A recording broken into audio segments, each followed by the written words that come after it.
Bad Bunny, the biggest artist in the world right now, with unmatched numbers and record-breaking achievements. He is the most successful Latin artist in the history. But how do you reach that level of success? Who was Bad Bunny before becoming who he is today?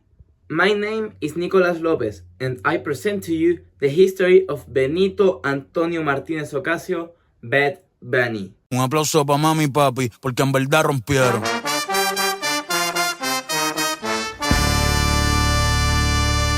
Before the sold-out stage, the broken records, and the world tours, there was Benito. In Vega Baja, a town where routine blends with dreams, Benito Antonio Martínez Ocasio grew up, the son of a hard-working family. His life didn't seem very different from that of any other young Puerto Rican. His mother, a teacher, his father, a truck driver, and him, a quiet child, but with an imagination that knew no limits. He sang in the church choirs. That's where it all began. Not for fame, not for money, but from an inner need to express himself. But outside of the small space, the world was different. Benito grew up surrounded by responsibilities, school, and jobs that had little to do with music, bagging groceries, watching people pass, by dreaming in silence. No one knew it yet, but in those everyday moments, something bigger was taking shape. An identity, a voice. Because Benito didn't just listen music,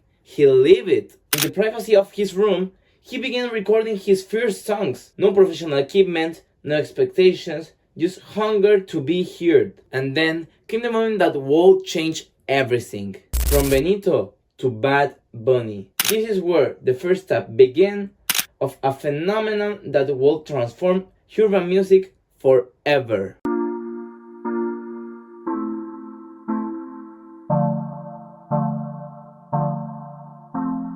Under the name Bad Bunny, Benito began releasing songs online. No campaigns, no major label backing, just talent and authenticity. Tracks like Diles started circulating quickly, catching the attention of listeners and key figures in the industry. But not everything was accepted. His explicit lyrics, his defined style, and his way of breaking norms sparked backlash from a more conservative audience. For many adults, he represents a new wave that was hard to understand. What some criticized, others saw a revolution. That's when producers like DJ Luyan and Mambo Kings saw something different in him, something impossible to ignore. And just like that, Benito made the leap.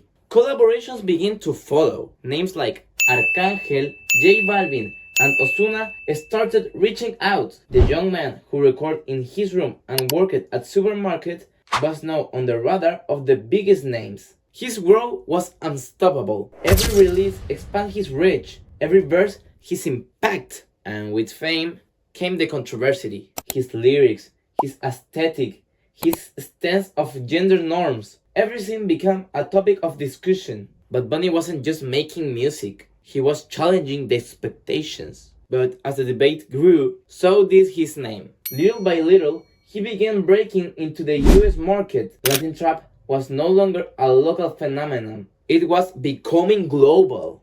A clear sign of this was his collaboration with Cardi B on the song I Like It, Will Smith on the song Está Rico, and with the renowned Canadian rapper Drake on Mia. A stage beyond, Puerto Rico followed. His first international tour marked the beginning of a direct connection with fans around the world. He was no longer a promise, he was a reality. And in 2018, everything came together.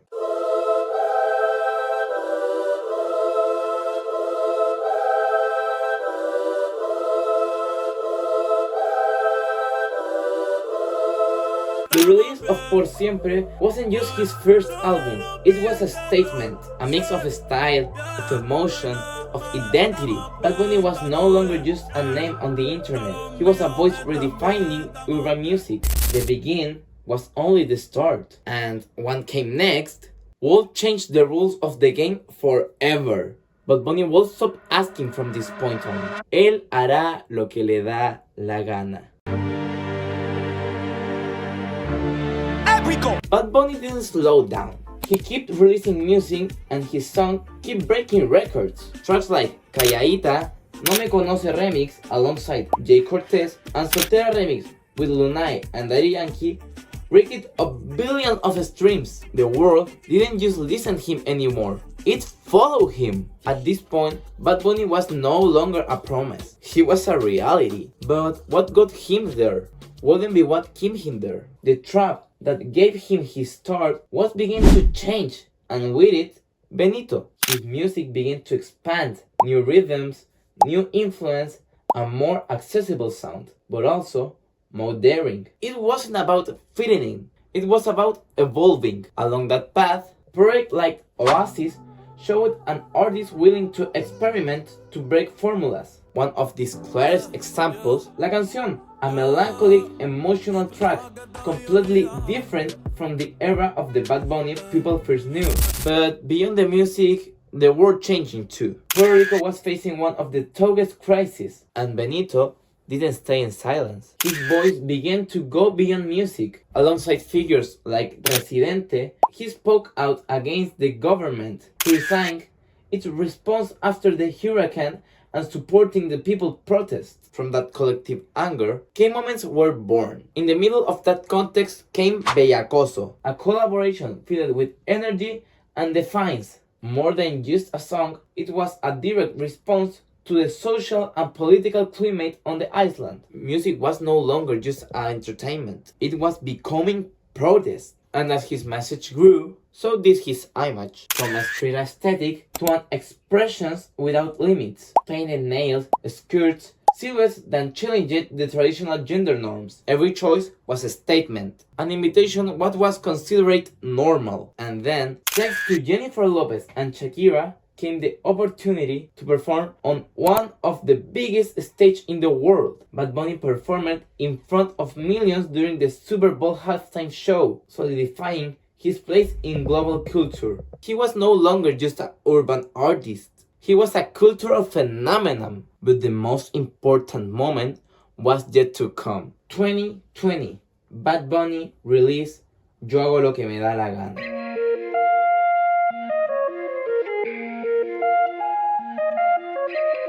An album that didn't just define his career, but a moment in history. The world came to a halt.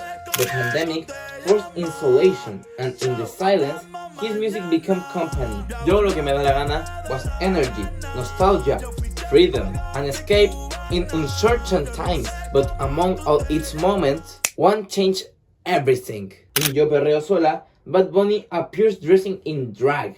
It wasn't just an image. It was a message, a call for freedom, for respect, to break stereotypes. In a genre historically marked by machismo, the moment resonated worldwide. The criticisms came rapidly. Benito's social media was divided between messages of support, especially for LGBTQ+ community, a wave of backlash from more conservative traditional audience. For some, it was controversial, for others, it's revolutionary. But for Bad Bunny, it was simply about being himself. It wasn't about following the rules, it was about changing them. And in that process, Benito stopped being just an artist. He became a symbol of change, of freedom, and of revolution. Yeah.